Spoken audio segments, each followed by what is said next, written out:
Hortense de Beauharnais naît en 1783 de l'union entre Joséphine et son époux Alexandre de Beauharnais. Lorsque la Révolution éclate, ses deux parents vivent séparément. Hortense vit avec sa mère.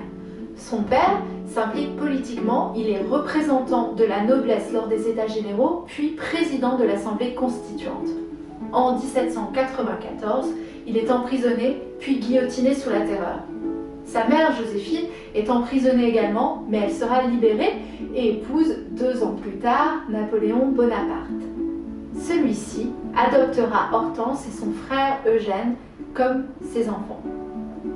C'est Joséphine qui sera l'instigatrice du mariage d'Hortense avec le frère de Napoléon, Louis Bonaparte. Ne pouvant plus faire d'enfants, elle souhaitait qu'Hortense conçoive au plus vite un héritier pour l'Empire, ce que sa fille accepte. Ce mariage sera extrêmement malheureux. Hortense, dans ses mémoires, décrit son mari comme un homme colérique, susceptible et extrêmement jaloux. Ils auront ensemble 3 enfants, dont Napoléon III.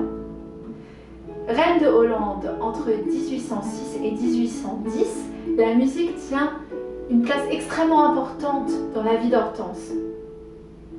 Celle-ci, dans ses mémoires, explique qu'elle permettait pour elle d'exprimer toutes les émotions qu'elle contenait habituellement et soulageait sa souffrance. Hortense était une compositrice extrêmement appréciée en France, mais également en Europe.